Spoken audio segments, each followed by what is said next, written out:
వారిని పుష్పగుచ్చాలతో వేదిక అలంకరించవలసిందిగా కోరుతున్నాము. 4వ విడత ఆసరా పంపిణీ కార్యక్రమానికి విచ్చేసిన అధినేత మహానందరికి మరొకసారి స్వాగతం సుస్వాగతం. దయచేసి సభ్యులందరూ కూడా వారి వారి సీట్లను కూర్చోవలసిందిగా కోరుతున్నామండి.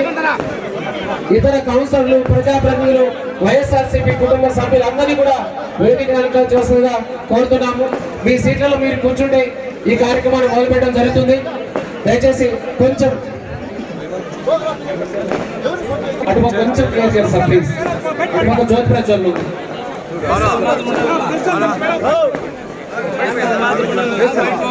అయ్యా కొంచెం సార్ స్టేజ్ పైకి కొంచెం క్లోజ్ చేశారు సార్. స్టేజ్ ఫుల్గా ఉంది ఇప్పుడే. మొదటగా ప్యానల్ స్పీకర్ శ్రీ పెద్దిరెడ్డి మిథున్ రెడ్డి గారికి స్వాగతం సుస్వాగతం పలుకుతూ, అలాగే వేదిక పైన ఉన్నటువంటి ఎమ్మెల్యే గౌరవనీయులు శ్రీ వెంకటేగౌడ గారికి స్వాగతం, అలాగే పార్లమెంట్ సభ్యులు శ్రీ బోసన్న గారికి స్వాగతం సుస్వాగతం, ఆర్డీఓ గారికి స్వాగతం సుస్వాగతం, బైరెడ్డిపల్లి కృష్ణమూర్తి గారికి నమస్కారాలు. ఈరోజు పల్లెమనేరు పట్టణంలో ఆసరా ప్రోగ్రామ్ సంబంధించి గారు కూడా వచ్చి ఉన్నారు. వారికి కూడా నమస్కారం. మీరందరూ రావడం అనేది ఎంతో ఆనందకరమైన విషయం. ఆసరా అన్న ఒక ప్రోగ్రాం వల్ల మన ప్రభుత్వం మహిళలందరూ కూడా వాళ్ళంతటి వారు వాళ్ళ కాళ్ళ మీద నిలబడాలి, ఎవరి మీద వాళ్ళు డిపెండ్ అయి ఉండకూడదు, వాళ్ళ పనులు వాళ్ళు చేసుకోగలగాలి, వాళ్ళ ఖర్చులు వాళ్ళు మీట్ అవ్వగలగాలి. వాళ్ళంతటా వాళ్ళు కూడా కొన్ని బిజినెస్లు పెట్టుకొని వాటిలో కూడా వాళ్ళు రాణించి మగవాళ్ళతో పోటీగా మహిళలు బయటలో తీసుకోరు అన్న విధంగా వాళ్ళు కూడా ఎదగాలన్న ఒక ఉద్దేశంతో ఈ ప్రోగ్రాం తీసుకురావడం జరిగింది. ఆ విధంగా వారికి ఉన్న రుణాలను కూడా మాఫీ చేయడం, వాటికి కావాల్సిన డబ్బులు కూడా అకౌంట్లో వేసి మీ మీద ఉన్న భారాన్ని తగ్గించే ప్రోగ్రాం అనేది ప్రభుత్వం చేస్తూ వస్తూ ఉంది. ఆ ప్రోగ్రాంని అందరూ కూడా సద్వినియోగపరచుకోవాల్సింది ఉద్దేశం. ఆంధ్రప్రదేశ్ రాష్ట్రం అనేది దేశంలోనే ఈ డ్వాక్రా సంఘాలు కానీ ఇటువంటి మహిళా సంఘాలలో మొట్టమొదటి స్థానంలో ఉంటుంది. ఎప్పుడైనా కూడా నేను ఈ ఎగ్జామ్లో కానీ పరీక్షలు కానీ చదువుతూ ఉన్నప్పుడు కూడా ప్రతి చోట కూడా మన రాష్ట్రాన్ని ఎగ్జాంపుల్ గా చూపిస్తూ రాస్తూ వస్తాం.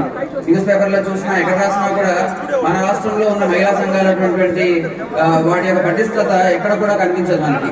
సో అటువంటి వాటిల్లో అటువంటి ప్రోగ్రాంలో మన జగనన్న ఆంధ్ర రాష్ట్ర ఆడపడుచుల కోసం వైఎస్ఆర్ ఆసరా నిధులను విడుదల చేయడం జరిగింది. అదేవిధంగా ఈ రోజు మన పల్లెమనేరు ఆడపడుచుల కోసం మరొక అన్న వైఎస్ఆర్ ఆసరా మెగా చెక్ ను పంపిణీ చేయడం కోసం మీ అందరి కోసం ఇక్కడికి రాజంపేట పార్లమెంట్ సభ్యులు మన మిథునన్న గారికి ఇక్కడికి విచ్చేశారు. ఇక్కడికి విచ్చేసినందుకు చాలా చాలా సంతోషంగా భావిస్తూ వారికి హృదయపూర్వకంగా నమస్కారాలు తెలియజేసుకుంటున్నాను. అలాగే చిత్తూరు జిల్లా పార్లమెంట్ సభ్యులు ఎన్ రెడ్డప్పన్న గారికి మరియు బోసన్న గారికి, DCCB bank chairman Reddamma Krishnamurthy గారికి, రెడ్డప్పన్న గారికి మరియు మార్కెట్ కమిటీ చైర్మన్లకు మరియు మున్సిపల్ చైర్పర్సన్ చాముండేశ్వరి గారికి, హాస్పిటల్ చైర్మన్ చెంగారెడ్డి గారికి, టౌన్ కన్వీనర్ దాఖలాలే లేవు, సున్నా వడ్డీ లేదు, రుణమాఫీ లేదు, అసలు మహిళల గురించి ఆలోచించే ధ్యాసే లేదు.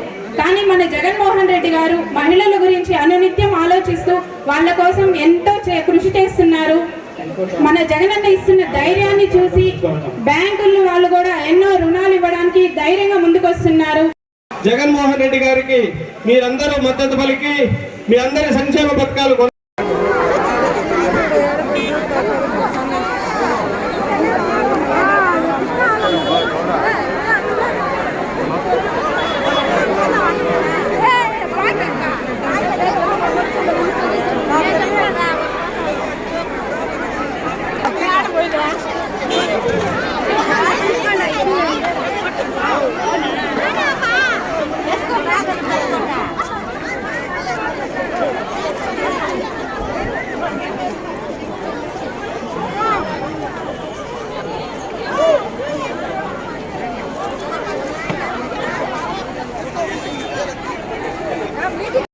ఉద్దేశంతోనే నేను ఈ పార్టీలో చేరటం జరిగిందని కూడా మీకు మళ్ళీ మనం చేసుకుంటున్నా. ఇతరుల మాదిరి ఓట్లు వేసుకొని పార్టీలు మారుకొని సొక్కాయిలు మార్చుకోవాలని నేను ఆ రోజు నుంచి కూడా ఈ పొద్దు ఇట్లే ఉన్నాను, ఇంకా ఇట్లే ఉంటాను, మళ్ళా కూడా ఇట్లే ఉంటానని చెప్పి మీకు మనం చేసుకుంటున్నా. మరి కార్యకర్తలకు చెప్తున్నా ఒక మాట.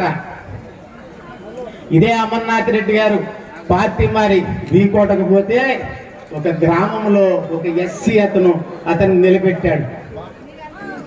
నిలబెట్టి, అయ్యా మేమంతా మీకు పార్టీలో ఓటేసినాము, నువ్వు ఈరోజు పార్టీ మారి మళ్ళా వస్తా ఉన్నావంటే వాళ్ళని ఏమన్నాడు తెలిసిన? ఆ తర్వాత మీరంతా గ్రామ సింహాలు రా, మీరు నన్నేం చేస్తారు అన్నాడు. గ్రామ సింహాలు అంటే సంస్కృతంలో ఏమో మీకు తెలుసు. ఈరోజు అదే గ్రామ సింహాలను పెట్టుకొని తిరుగుతా ఉన్నాడు పాపం. వాళ్ళు నా మీద బ్యాడ్ గా కామెంట్స్ చేస్తూ ఉన్నారు. నాకేం పర్వాలేదు, ఎందుకంటే నేను తెల్ల కాగితం, మీకందరికీ కొంచెం తెల్ల కాగితం కాదు. ఎందుకంటే నేను ఇన్ఛార్జిగా ఉండేటప్పుడు కూడా నేను ఏ ఒక్క పని మా జతలో ఉండండి, మీకు సంక్షేమ కార్యక్రమాలు నిర్వహిస్తాను. మరి ఎంపీ గారు ఉన్నారు, ఎమ్మెల్యే గారు ఉన్నారు, ప్రతి ఒక్కటి కూడా మీకు ముందుండి అన్ని చేయగలుగుతా. మీరు ఒకటే మాట తల్లి మీ ఇంటికి వస్తా ఉన్నారు. ఏం చెప్తా ఉన్నారు? చంద్రబాబు నాయుడు పథకాలు అంతకుముందే మొదట చెప్పినాడు, జగన్మోహన్ రెడ్డి ఇచ్చే పథకాలు కానీ చూస్తే మనం శ్రీలంక అయిపోతామని. ఆయన చెప్పే పథకాలు చూస్తే దేశంలో ఉండాలా, ఈ దేశంలో ఉండాలా, ఇక్కడ మనం జగన్మోహన్ రెడ్డి గారు ఇస్తున్నటువంటి సంక్షేమ కార్యక్రమాలు ఆనందించాలా, మనం ఎంజాయ్ చేయాలని తీసుకోండి. వాళ్ళ మాట